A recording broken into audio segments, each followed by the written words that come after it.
It's no good. I don't think I'm going to be able to overwinter my brassicas. Oh, okay. Nightmare. Oh, yeah. There's this bloke I know, right? He's an actor, big burly fella, right? And he tells me the other day they're making a remake of Goldfinger. And he said they're casting him as the henchman. Odd job, I say. Nah, he says, I get cast as henchman all the time.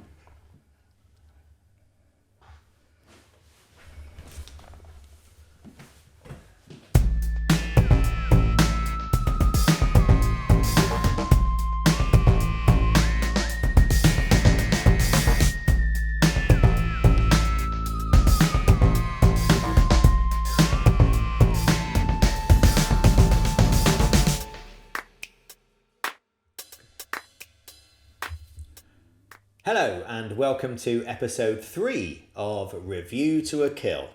My name's James and I'm a big James Bond fan. My name's Tom and I'm a big film geek who hasn't really watched a lot of James Bond movies.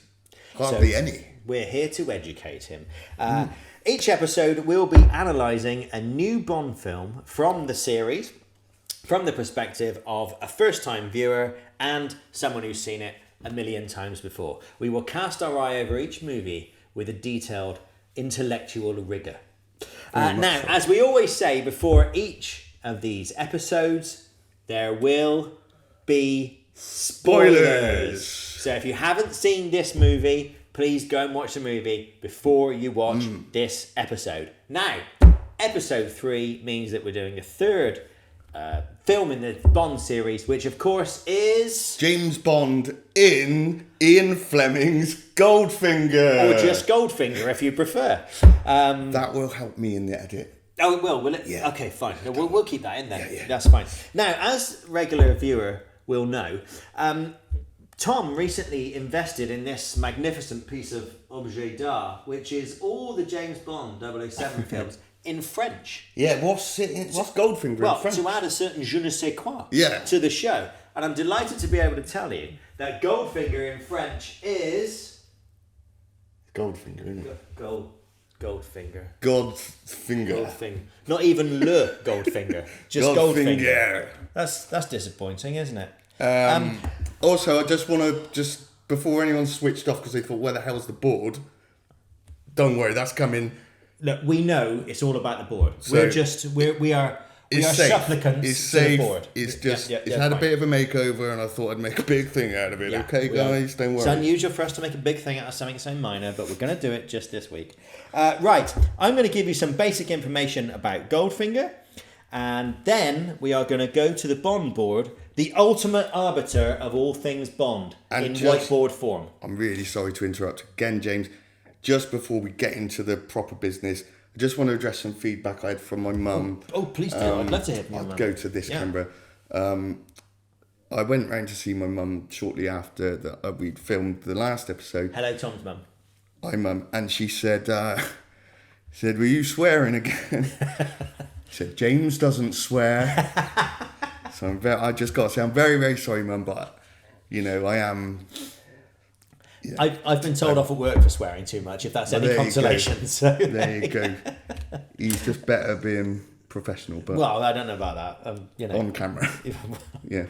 At least you remember to call it a YouTube show. I'm forever calling it a podcast. So, I had noticed. Anyway, hello to Tom's mum. And we're very, very sorry, but can't make any promises. Might happen again. Yeah, very, very probably will. So, right, would you like some basic information about Goldfinger? Thank you. So you can learn, and the listening millions can learn all about Goldfinger. This is when I learn. Yeah, well, I like this bit. I'm here to educate as well as entertain. You do a fine job. Thank you. This is the third Eon Productions James Bond movie, starring Sean Connery in his third movie as Bond. He's grown into the role by this time. There's a lot more comedy in this movie. Connery also got into golf because of this film. Oh, right. Because of the golf scenes. When I was a kid growing up, he was always on those Pro-Am golf TV shows. So this was why, because of this movie. Good bit of the movie. Wig Watch. Should we do Wig Watch quickly? Do it now. It was good, wasn't it? I mean... There's strong wig action. I'm going to say I didn't really notice any other actors, but Connery, there was a bit right at the very beginning, I thought some bloke was going to knock it off his head. Yeah. The scene where he's talking to Goldfinger at the stud farm is a fantastic scene, when he says, "It's an inspired plan." That whole thing. Yeah. It's a fantastic scene, but the wig does look like it's sort of moving slightly. It's sort of... Yeah, I mean, we're in wig territory at this point. Anyway, Connery, I think, grown into the role and very much at his best at this point. The director of Goldfinger was Guy Hamilton, who replaced Terence Young, who did the first two. Yeah. It was the first of 4 Bond films that Guy Hamilton would direct. He was a genuine war hero, by the way. He won the Distinguished Service Cross in World War II in the Navy. Well, there we are. Honor Blackman was Pussy Galore. Fanar. I must be dreaming. I must be dreaming. She was the first Bond girl who was older than Bond. She was 5 years older than Connery. She was 38 when this was made. The titular character, Snigger, was Gert Frobe, who was a German actor who spoke almost no English. And he had to learn his lines parrot fashion and then have them redubbed by Michael Collins later on. Wow. Yeah, there we are. Not the Michael Collins who went round the moon with Neil Armstrong, not that one. Shirley He Eaton. was busy. Yeah, I know. He was busy at the time. Shirley Eaton was Jill Masterson, that iconic image of her covered in the gold paint. Yeah. One of the most iconic images in all of cinema, even though her screen time for this film is less than 5 minutes. Oh, yeah. Yeah. Harold Sakata was Oddjob, classic Bond villain, of course, with the bowler hat that kills people. Sakata had been an Olympic weightlifter and a professional wrestler. The return of Felix, which I know you'll be very pleased about, because he was missing from Russia. He was missing, and he's back. And he's back. And he's recast. You're going to... Sorry. Go on. As a 70-year-old man with a completely... He's no resemblance to Jack everyone's Lord granddad, at all. who doesn't seem to be But you like know Felix. it's him straight away when they're in Miami at the pool resort next to the beach, because he's got a full suit and hat on. Collar and tie. and a trilby. I thought when Bond first sees him, he was going to go, like, Jesus, Felix, what are you wearing? Take something off, enjoy the sun. Yeah. Well, there we are. I don't think Sesslinder makes as good a Felix as Jack Lord, if we're being honest. But, it's nice to see Felix back. The return of Bond regulars, Bernard Lee as M, Desmond Llewellyn as Q. Some great scenes with Bond Q has in this movie. And, of course, Lois Maxwell as Moneypenny. And also in this movie, there is a little part for Kato from the Pink Panther films. Burt Kwok. Hey, I recognised him, Who also went on to be in Last of the Summer Wine. So, career highlight stuff. Yeah. But, very esteemed thespian. Yes, indeed. Yeah. Now, this film was made in 1964. Beatlemania was at its peak at this point, of course. Zan. But Bond apparently hates the Beatles because he says about he makes listening to the Beatles without I thought that was Ringo who knocked him out after he... That's right, yeah. With his nose. Yeah. I'm not having that. Oh. Me and John, great. Lasers also. The laser scene, lasers were brand new at the time. When the novel was written in 1959, lasers hadn't even been invented, so the laser scene was very sort of fresh and new. In the novel, it was a circular saw that nearly cut Bond in half at the old gentleman's relish. Still holds up though. It's a fantastic scene. Yeah. So this was based on the 1959 original novel Goldfinger, written by Ian Fleming, of course, which was originally called The Richest Man in the World. Could describe you, couldn't it? Not really. Okay, People normally describe me as Goldfinger. I've heard there's a terrible joke going around about that. But anyway, the movie follows. There's a bloody brilliant one. Sorry. The movie follows the novel pretty closely. The novel is split into 3 parts. Okay. It's the longest, I think, of the Bond novels. Happenstance, Coincidence, and Enemy Action. Very nice. And there is a big plot hole in the novel which gets closed in the movie, which is Goldfinger removing the gold from Fort Knox, which would be impractical for a whole variety of reasons. Yeah. So in the movie, they close that plot hole with have the bomb. Knock off Fort Knox. Are you crazy?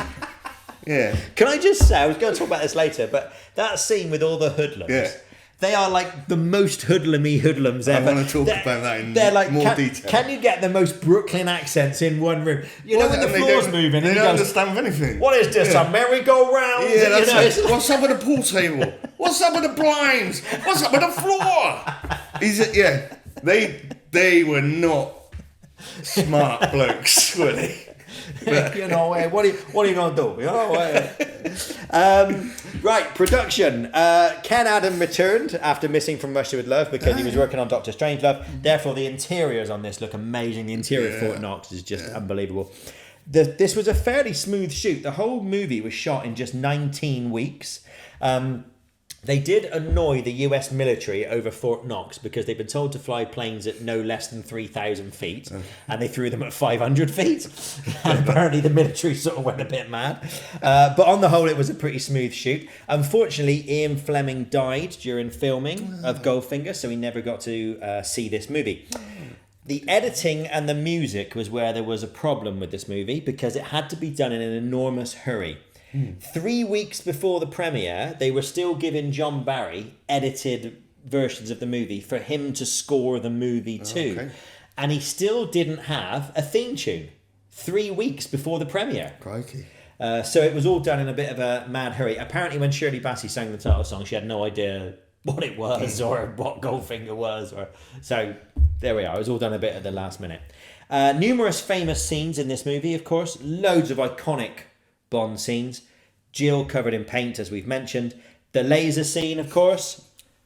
No, Mr. Bond, I expect you to die. Right, that. By the way they did that, Connery was strapped to a table. Obviously, they didn't have a real laser. So they did a blowtorch from under the table and burnt the table. That's what I thought was going on, yeah. And apparently the sweat was real because he was not too happy about contact of the old gentleman with the with the blowtorch. Who would be? Let's be fair. Odd Job's death is a pretty iconic scene, holding on to the bowler hat, of course. And I never joke about my work, 007 from Q. Remember that because you're going to see it in subsequent Bond films. Good. Little teaser for some later movies. There are some controversies, of course. This film was made 1964. Things were different. Times were different. The hay barn scene of Bond and Pussy Galore is a bit ew these days, if we're being honest. Flipping contest. Yes, and which turns into something a little unpleasant. The portrayal of Pussy Galore is a little bit problematic in places. When she says I'm immune, there were sort of suggestions of lesbianism and that kind of thing. In the book, she is very overtly and very sort of aggressively lesbian and is not interested in men at all until she meets James Bond. And it's sort of slightly... But of course. I would have said that was problematic even in 1959, to be honest. But anyway, despite all of this, massively popular movie, enormously well received and respected by critics. At the time and since, the critical reception for this completely off the charts. Rotten Tomatoes gives this movie a 99% approval rating, which is pretty amazing. And at the box office, the budget for this movie was $3 million. It made $125 million, which is nearly 50 more than From Russia with Love. Yeah. So they've gone up in budget by $1 million a time, but they're going up in profit. And in 64 money, that's actually about 800 billion or something. That's 27 gazillion or something. Yeah, I don't know. It's an awful lot of money. And this was the first Bond film to win an Oscar. Won an Oscar for Best Sound Effects Editing, which is obviously the one they all want. Yeah. So that's my sort of quick background. We must now take a short break because we are going to reveal all of Tom's hard work. No, not that. It's the new and improved Bond board. Yeah. Coming up in a matter of seconds. Don't go away. Welcome back. Some podcasts, YouTube show thing. Some of those have simple props. Other people, professionals, those at the top of their game, have this. Yeah. it's a masterpiece of design. I mean, we've already seen it, but now we've got it in a. You know, we were. But it's improved. It's improved now, yeah, and we've improved the positioning. I was trying to stop the letters from falling off, you see, and then I got a bit of a taste for craft and design. I love this. I think it's very unique. You know, it fits with the whole overall vibe of the show. It's not cheap. It's not like you've just put it together from different kind of bits of cardboard or anything like that. This is properly objet d'art. You know, it's you know, I'm hugely impressed. I'm proud to be a part of it. Good. You know, I'm very, very impressed. And that's not it, because of course we have. Wait. You know that bit in Oppenheimer? I haven't seen it. Hold on. Okay. Tom, will you please activate the Bond board? Bond board, activate. See, it's got more lights now as well. Twice the lighting of previously. Rather fancy. Someone should call the council. It's a danger to planes flying overhead out there. We should be all right. It's a masterpiece of design. No, I mean, it would be so easy to make something like that look tacky and cheap. I know, but look, I don't know. It's marvelous. Yeah. So this is how the Bond board works. If you're new to the show. Hey, I said show, not podcast. Well done. Hey. For the first But time. if you are new to the show thing, welcome along. And here is how the Bond board works. There are 12 categories which we believe are essential to a good, successful Bond film. We each score them, me from the point of view of someone who's seen it a million times before, and Tom with his first virginal experience of watching Goldfinger, and we then combine those scores into an overall score for Goldfinger at the end. And at the end of this long, rambling, drawn out affair of unnecessarily long podcasts, YouTube programs, we will have 25 scores and a complete table, a rundown, a chart, if you will, a poptabulous chart of Bond excellence. Are you all right there? You're drowning in your Pernod Rosé vodka, marmalade and I've salt. had a few too many, mates. That's right. Yeah. Not really. Please drink responsibly. Yes, folks. Drink responsibly. So, the first category we're going to discuss is... Opening sequence. Okay, what have you got, Tom? I have got the duck snorkel right away. That's probably one of the first shots. You probably don't know this because I've got my source as well. There's a deleted scene... He actually put that snorkel on before he got to the car to get to the base. So there's a bit where he's just driving with a duck on his head. But but they left it out. I don't know why. Yeah. Can I just be? I hate to be that guy. Yeah. But wasn't it a seagull? Oh, is it? I thought it was a duck because he's in the water and it comes out it of the was water. A seagull. Oh, we'll have to check. We need a steward's inquiry on this. Why would the seagull be swimming about in the... Well, according to The Magnificent, Some Kind of Hero by Matthew Field and R.J. Chowdhury, which is the Bible of Bond. Oh, it's a seagull. In there, they say it's a seagull. Okay, well, I was going to say joke, but I will say fact about that. Still works. Which is your outtake. I haven't seen the outtake. Genuinely. Because I made it up. Bastard. Next. Sorry, Tom's mum. Next. I was going to make the rather more sensible and astute observation. I can't believe you fell for that. Is this to get me back for not laughing at your Goldfinger joke? I might cut out the... Utter bastard. Right, moving on. This is actually based on the book because there's mention of a job that he does in Mexico in the book, and they've actually decided to film it. Also, I know we're going to talk about puns later, but in the opening sequence, you do have shocking. Yeah. Positively shocking. Which is about as punny as it gets. Yeah. Really. So, what are you going to score the opening sequence? Well, I'll just say, also, I quite like the shot where you saw the reflection of the baddie in the girl's eyes. Yeah. And then he uses her as a shield. Did you notice, by the way, she was one of the girls in the gypsy fight in From Russia with Love? Oh, right. See.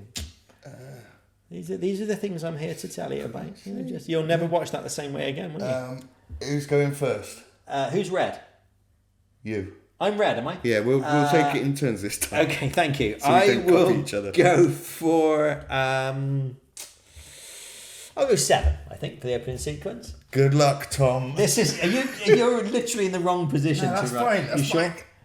As you break your spine there, leaning Right. over to the. 7, you say? Yes, I'll go 7. Pretty oh wait, we good. need a score. We need a score. Where's your calculator? Where's my calculator? Hold on. No. Oh, I'm not prepared. I haven't got my calculator ready. Hang on. God.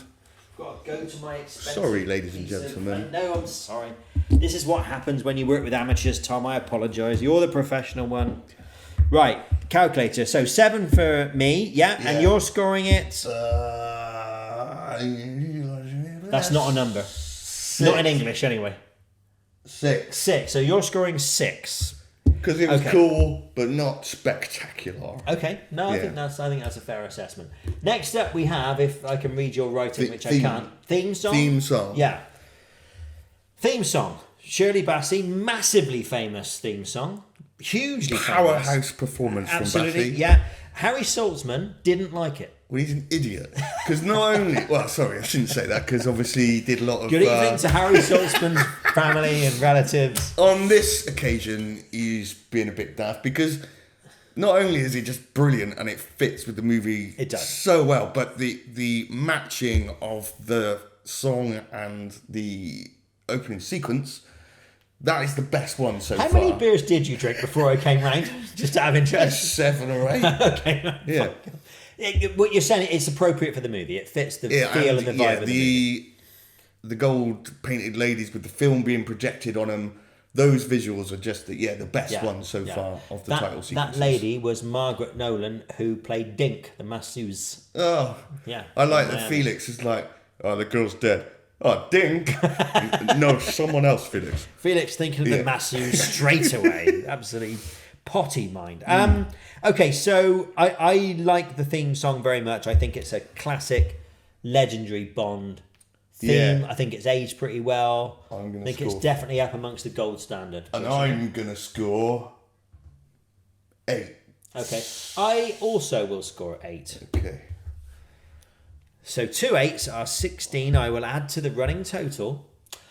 Next up. And the rest of the music and the film score.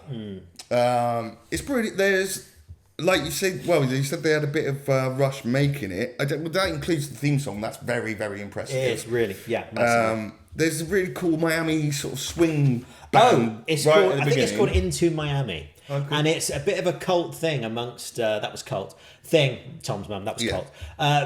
They're a bit of a cult thing amongst Bond Twitter fans. It's definitely a piece of music that everybody loves. I really like the idea of like I want it playing when I like check into a hotel or something. Do you know what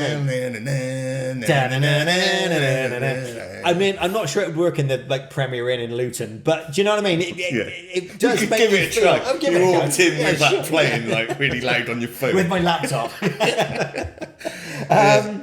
But no, it is a great score. It was also one of John Barry's favourite scores of all the ones he ever did, and it was the first one where he had complete control. He didn't have to sort of share musical duties with anyone else. So yeah, it's a great score. Standout bit as well was there's a really cool version of Goldfinger, like an instrumental, really cool drums when they're a lot of driving going on when they're taking Solo. Mr. Solo, yeah. When they're taking him to his death and all that, and there's this really cool, kind of almost kind of jazz version of Goldfinger with Yeah. there's And the some very strings nice when drums they're on the these strings movies. when they're driving through Switzerland as well. Absolutely yeah, beautiful. So yeah, I love the score here. I think it's fabulous. I'm going big on the score. I'm gonna I'm gonna go big 9. I reckon. Big 9 for the score. Okay. Yeah. Yeah. Do you concur or do you demur? I wasn't kind of other than that. Those things that I pointed out.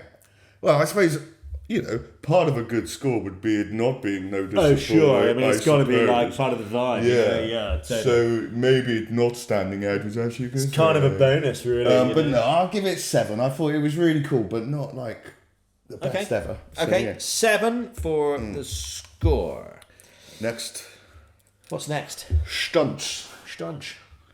We got a fair bit going on here. We have the fight between Bond and Oddjob in the Fort Knox interior. I think is brilliant. Very, very Really good. Yeah, because and also he's clearly outmatched. So they have to be creative with the how he does it. Yeah. When he throws the gold bar and it just bounces off Goldfinger, and Connery's face is like, oh. You know?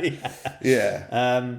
So yeah, I think there's loads of good stuff in this personally. Yeah, we've got plenty of car chases in Geneva. You mentioned with one of the inventions from the first thing that we see the DB5 do is the wheel knackerer, I believe it's called.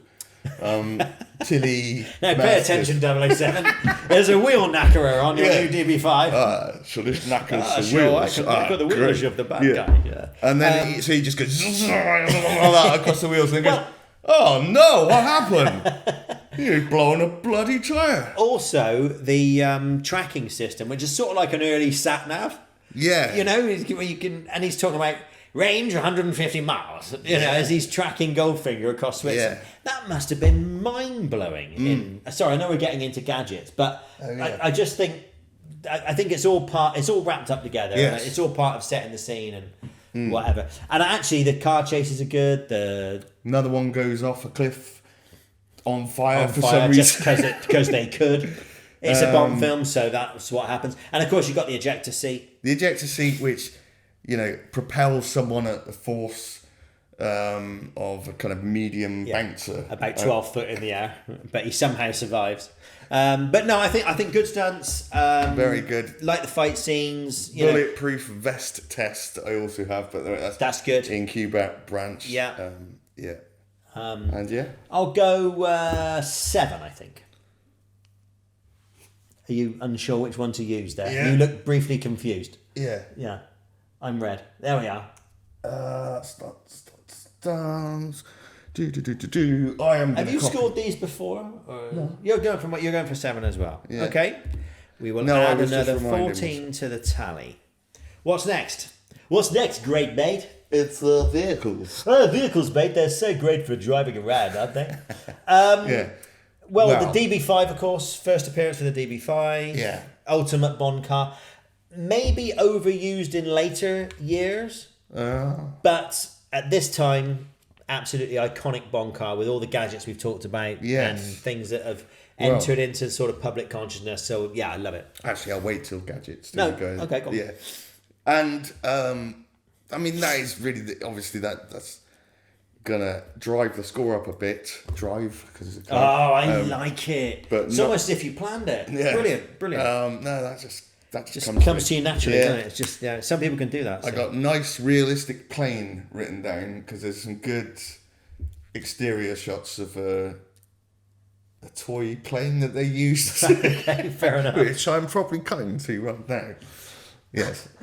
Did you not remember them? Nice realistic toy plane. Is that the one? No, the plane. When, like, I think it's Goldfinger's plane. Whenever they show the exterior of it.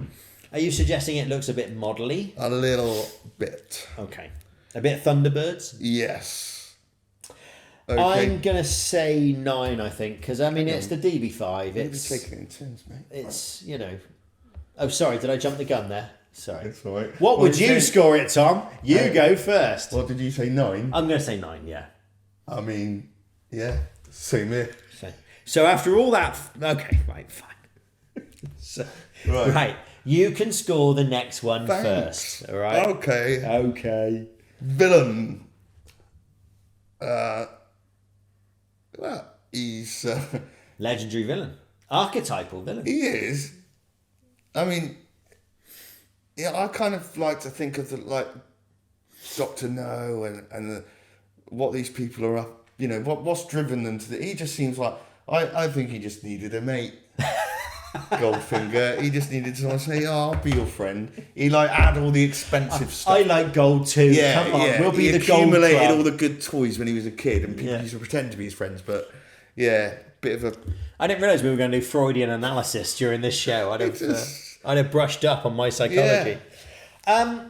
I mean, I like him, and I tell you why I like Gert Frobe's performance, because he does look genuinely mad. Yeah. When you see him. Sort of, I think Dr. No's kind of, he's good, but he's got that kind of distance. He's got that sort of slightly glazed look.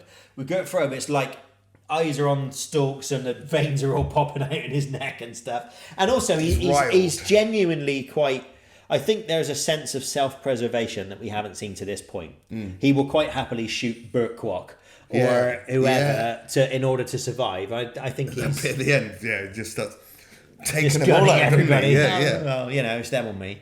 So I think he's a really interesting character because he's just genuinely mad. The other thing I would say about that performance is you really can't see the dubbing. There is occasional bits in the early movies where you can see some of the dubbing, but you really can't see it in that. It does look like Gert was doing the voices. So I like him a lot. Crazy man, and I'll give him a 8. I am also going to give him an 8. Because I'm incapable of thinking for myself, and I must copy you. We just think we got. But no, the it's same... interesting because despite you're seeing it for the first time, I've seen it for the millionth time, and actually our scores are pretty similar. Yeah, this one. It's not like we've got a 10 and a 3. Most similar, I would say. Yeah, it's the most similar so far. So we're halfway through the categories. Yeah. What on earth does that say? It says henchman. Oh, does it? Right, sorry. It used to say henchman, but I know it says now henchman. it says. Yeah. We've got Oddjob. He's very iconic guy. Ultimate henchman in some ways. Yeah, and I like the crushing of the golf ball. I reckon that's better than the hat thing. I mean, I'll go with you. That. I don't know. Do you reckon it was just some mints or something? Some sort of little. The other thing, I love the way he's so casual about depositing Mr. Solo. Firstly shooting him and then just casually dropping him in a crusher and driving the car back with him in. I think he's a great character, and the fact he doesn't speak really helps. And bear in mind, I know all of this is sort of cliched now, but at the time it would have been very new. We haven't really seen anyone like that before, and he just looks like a guy who's just so cold and so about human life, maybe even his own. And I just think he's a great character and a great henchman. Yeah. Can I also give a shout out to Machine Gun Granny? Yay! Who I love. Yes. I think she's just a brilliant character. Everybody else has managed to miss the car, and she strafes the whole windscreen. And you can see she probably only had like an afternoon or something, so they gave her a go, but she's still going. Because she doesn't look comfortable with the gun. Yeah. She's sort of like, oh god, but it must have have been like, I imagine. I've never touched a gun like that. I mean, I'd like to one day, but no, we know about your obsession with guns. It's fine, don't worry. Every episode, he's got to get guns in. Well, it's just they got a hell of a kick then, haven't they? They just. I don't know. I'm not into guns. I couldn't tell you. Well, forget it. Yeah. Okay. But no. Normal people don't like guns. I keep telling you this. Right, I'm going 9 for henchmen. 9. Say Nerth. I mean. What's the flying circus? Are they just in with the girls? Because they're kind of henchmen in a way. Boob squad. I don't know. Are they? I suppose they are. I don't know. Yeah. Anyway. I just focused on... to be honest, I was so obsessed with Machine Gun Granny. I've also put the gangsters from the Operation Grand Slam. Hey, what's the big idea? What is this? A merry-go-round? Hey. They're kind of...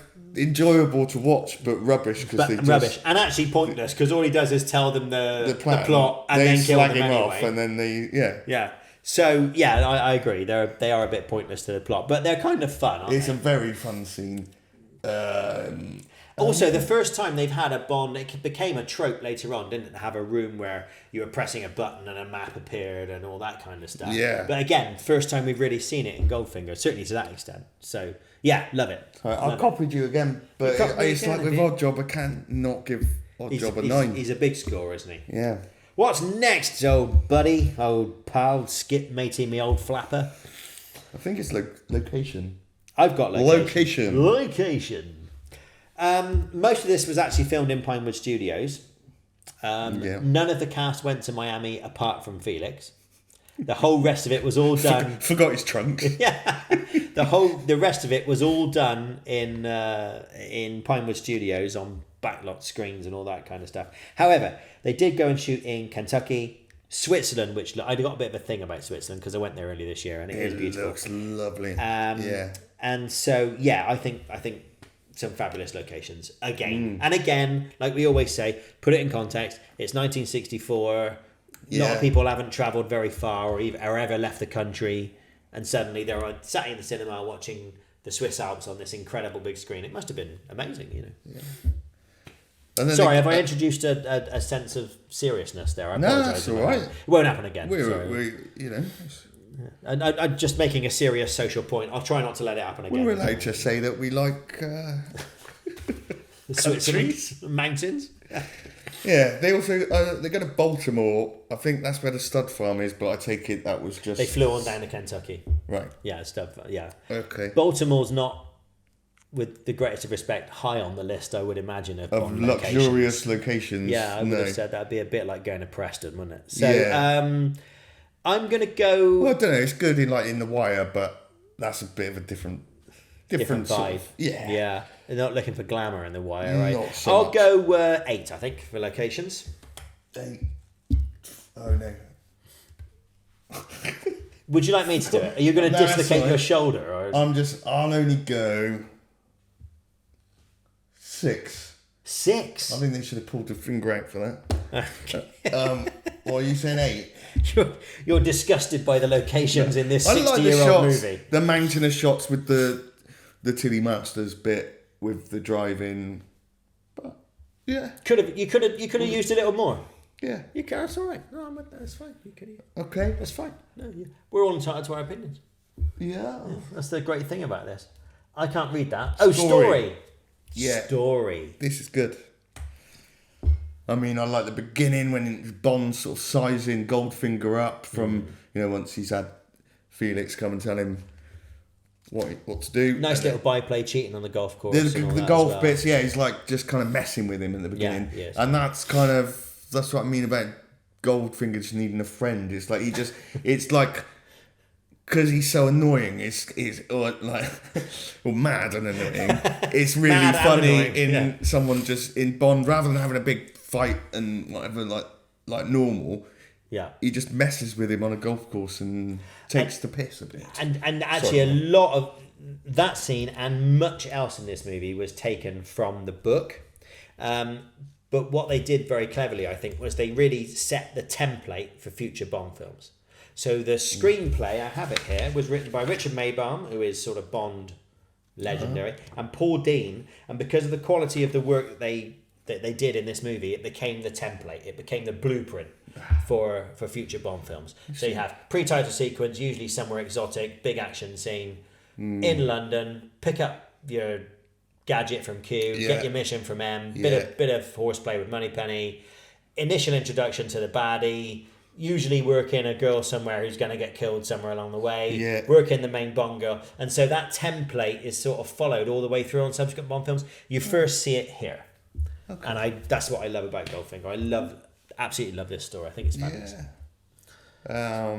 Yeah, and there's a lot of deception to sort of keep track of because you've got like Goldfinger says that it's nerve gas that only knocks you out for 24 hours when he's really planning on killing everyone. Yeah. But then the gas gets switched out anyway, and he's oblivious Which to he that. doesn't know about because Pussy Galore's done that. And then he double crosses Kish and he double crosses, well, even Oddjob, he double crosses everyone to save his own skin. Just get out of there. Yeah. So I love it. I think it's a great story. What are you scoring the story? I'll score the story an 8. An 8 for Tom, and I'm going to say a 9. Because I love this story. Okay. Oh, we've come to Tom's favourite bit of the YouTube show. Yeah. Wait for this. He's done a jingle for the next bit. He's spent time writing and producing a jingle. It's to be 7 months. Right. Everybody. The next section is... Gadgets, gags, and girls. Yeah. Nice. It's gadgets, I think gags, and girls. I think it was 7 months of your life well spent just to do that. Gadgets, gags, and girls. Hey, everything I need for a good Saturday night. Yeah. Right, gadgets. Have you heard that? They're remaking Gold. Oh, not now. Right. Right, way more gadgets in this than previously. In the car alone, revolving number plates, machine guns built in, the tracking system we talked about, the ejector seat, oil the smoke slick, screen, rear bulletproof screen, That's left right, and yeah. right front wing machine guns, fruit pastel ejector seat button, wheel knackerer, we mentioned earlier, Yeah. homing heel. Does he put in his heel? Yeah, no, he puts it in the front of his shoe. No. Not his heel. He doesn't slice the heel of his foot open.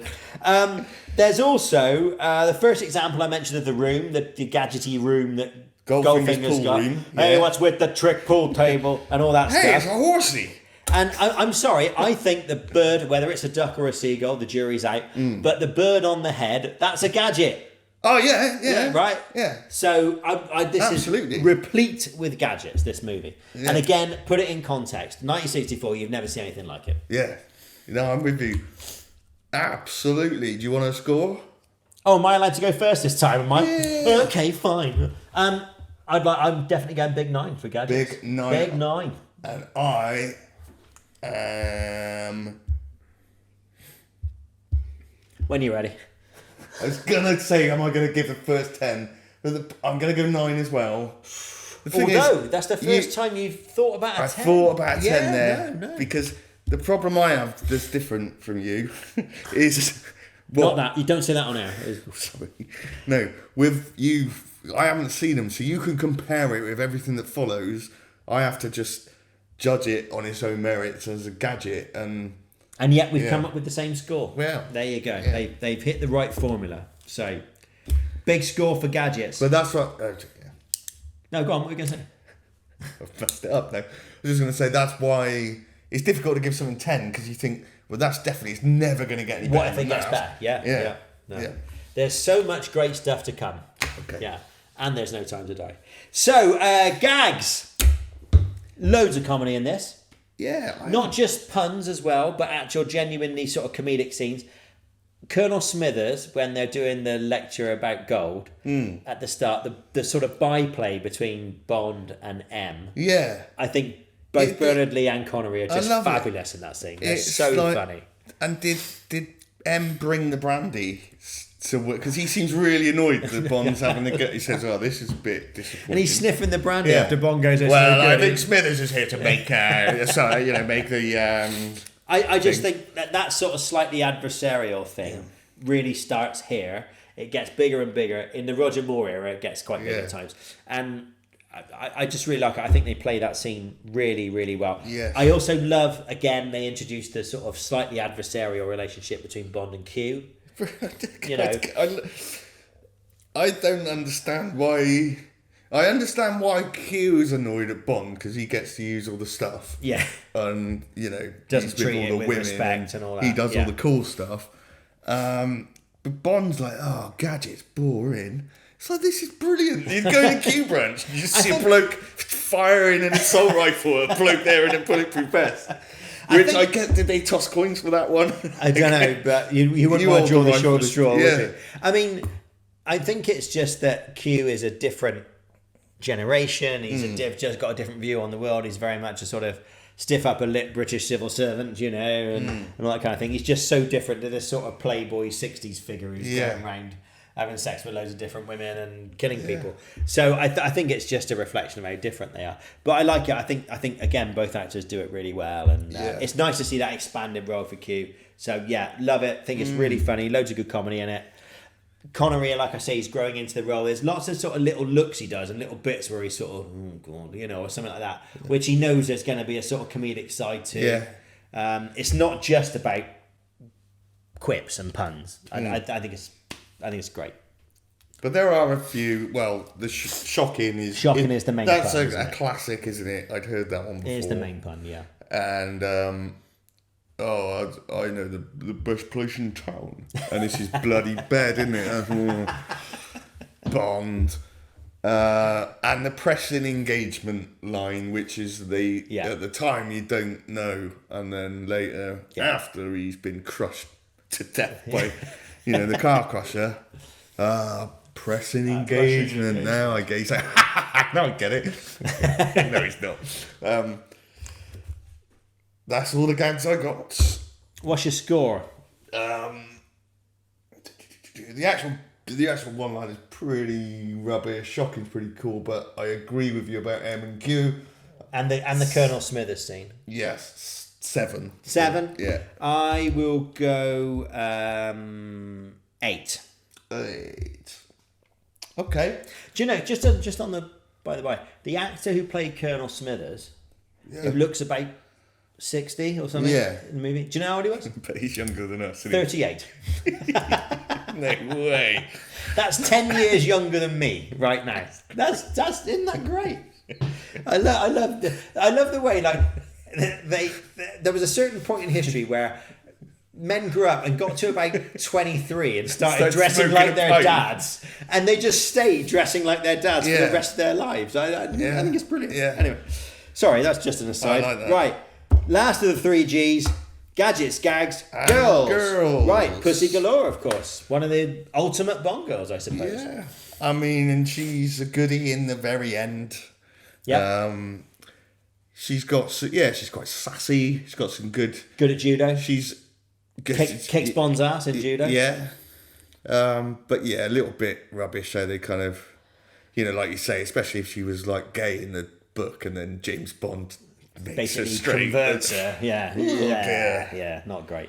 That's how it works, isn't it? But I think she's a pretty good kick-ass Bond girl. And probably, again, reflective of the time that they were going to be a little bit more sort of action figures and that kind of thing. Yeah. And obviously a great pilot. You see her flying planes and helicopters and all that kind of stuff as well. So, yeah, top Bond girl, I reckon. Yeah. And we got Jill Masters, who's, like you say, she's only in it for 5 minutes or less. Not the most memorable character, probably for that reason that she's hardly in the movie. Image. Most iconic image, yeah. There's a secret there for aspiring actresses. Just paint yourself gold. You can get a whole career out of that. Brilliant. And who plays her sister? Tilly, yeah. She was really cool. Just because she's just having none of it. She's very angry. Yeah. And you know why, and then, it all makes sense. So, given a bit short shrift. Yeah. I do like when Bond's trying to chat at Tilly after they've had the accident. He sort of sits on the car and starts trying to chat. And she's like, whatever.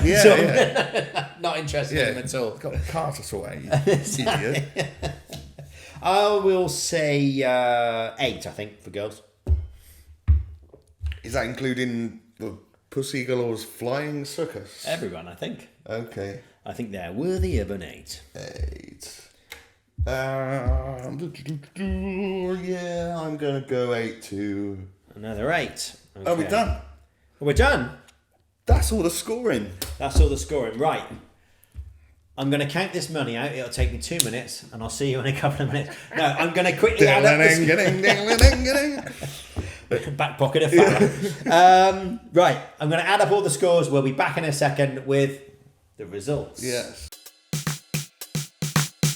We have a final score. Tom, would you like to recap the previous scores so far on the board? What did Dr. No score? What did From Russia With Love score? Dr. No scored 143.